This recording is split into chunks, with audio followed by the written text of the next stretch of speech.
All right, well, here we go. Don't really know how this is going, but hey, it's 3 day weekend time, and it's time to look at some IEMs.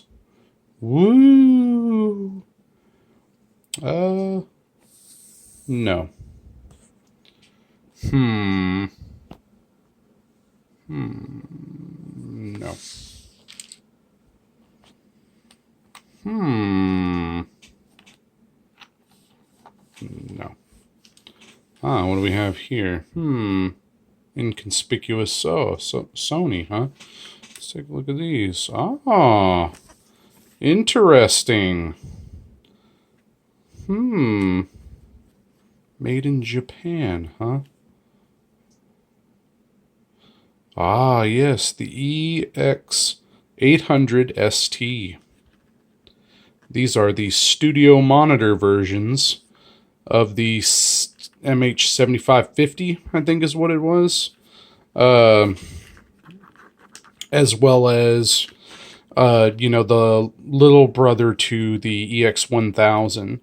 Now, these are old. These are sort of grandfathered into hi-fi, as far as I'm aware. Videos been made about these for years and years, but not as many as you would think, though. Surprisingly enough, maybe it didn't catch on quite that much, I mean, but let's talk about them a little bit here. I don't want to do any fancy editing, but I figured the intro was good enough for these. These are pretty special in my book. I'm really glad to finally get my hands on them. So, uh, first off, these are the STs, which are studio use. Since Sony was only selling these for the domestic market in Japan for studio use, they come in a crappy white box. You get a couple sets of Sony ear tips, like small, medium, large. They're very similar to the Final Audio E-type tips. So that's why I'm actually using Final Audio E-type tips on this, which look incredibly similar, slightly different stem structure, and a little bit more granular size as far as, small, medium, large. Well, there's also like super small, and, so you get a little bit more on the size variation, which allows me to have a better fit for these. These have an EXK connector type, which is really uncommon and actually unscrews. Don't know if I can. There we go. I got it to focus. But yeah, so you have your knurling there to unscrew this connector. And, they have a very large port, obviously, as well. The major thing with these is that I can say out of the box as far as for a hi-fi guy using these, or, a mid-fi guy. I don't have hi-fi money. But for a mid-fi guy, the cable is kind of crappy to me. I don't like the cable that much. It really scares me because it's incredibly thin. Now, I will say to Sony's credit that even for such a thin cable, that chin cinch right there absolutely does work. It does work just fine. This terminates in a 90-degree angle, for your 3.5 millimeter connector. And it's overall, it's a memory wire. And it's very interesting because it scares me almost whenever I go to wear these because they don't fully sit. Like the cable is not a normal cable where it will rest completely on your ear. The back, where these rather large bits are, actually float off of your ear typically. And I have wrangled with these as much as I possibly can. And, that's just the way it is. Now, if you use the chin cinch right there, that will get a little bit more tight and secure feeling. So you won't have that problem quite as much. The crowning jewel of these is that they feature a 16 millimeter dynamic driver. And these sit in your ear very odd, but not uncomfortable. They are fairly light for their size, and so it has a good feel to me. I don't have really a whole lot to complain about on the comfort, just so much as that the cable scares me. So I'm looking at getting an adapter, an EXK adapter. But those aren't cheap. Those are like $60, like $40 to $60, depending on where you get them. So, this is not going to be a one and done project for most people. In my opinion, I think you're going to need a little bit more granular tip size, especially if you have, special ed ears like me. So you'll have to, get maybe some final audio e-tips, something like that. I really compared the sound between stock tips and final audio, and it's very close. So I don't have any issues with that. And then as far as, comfort, we talked about that. They're very light. They almost float in your ears. Very good. These are almost the most expensive IEMs that I own, actually, too, which is kind of interesting. But just, from a sound perspective, since I talked about the build concern I have with the cable, the connector is great. The knurling is great. These are well constructed for being a plastic case, okay? No issues with that, all right? The sound itself, it impresses me, okay? It is what I would imagine studio to mean, And, well, when you think studio, you think, oh, it's going to have a balanced sound signature. These absolutely do have a balanced sound signature. These probably have some of the best, I would say, flat bass. If you want like flat bass that extends like a high end, I'm gonna put that to you, like a high end Audis, okay, like an Odyssey can. The thing is that bass measures flat on these, and you can hear it flat. And it does have sub bass presence, but since it's flat, it doesn't have as much oomph, in my opinion, for the bass. So I would suggest possibly a little bit of EQ, or I have experimented a little bit with the tape mod associated with these. If you're not familiar, you put some tape over the port, and you can put a pinhole in it and allow it to breathe a little bit, and it'll elevate the bass. Personally, I think just a simple bass EQ actually on these work pretty good. No complaints on that. And my God, like, they have the dynamic impact. They have great, how can I put that to you? They have great tone as far as being able to hear, the reverberations of the bass, and pick up, changes sonically. It's fantastic as far as the bass representation is concerned. With and without EQ, it's totally fine. Mids are fantastic. Mids are great on these. I really enjoy listening to vocals, all types of music, honestly. Since these are studio use, I have literally explored every piece of music that I have had access to, every genre, I should say. These don't sound bad with anything. They sound great with everything, The only thing I can say is that, you could probably bump them a little bit in the bass to get a little bit more enjoyment from hip hop as well as EDM music. But then they're perfect because the highs are fantastic and the mids are fantastic. So as far as, how they represent, I think that these are great. These stand the test of time because I have, many IEMs in the $100 to $200 range. I just recently acquired the Mezes, the Rai Solo.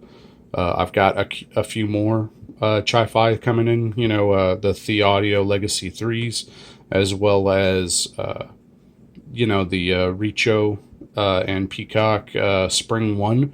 So I'm really excited to hear those. Those look like to be really premium sets. But as far as an overall tonal balance, these provide a fatigue-free listen while also being incredibly detailed. And while not the most detailed set, I don't feel like I would have to constantly switch between using these and other types of headphones, or sorry, earphones. It seems like this is a really complete package as far as sound is concerned in my book.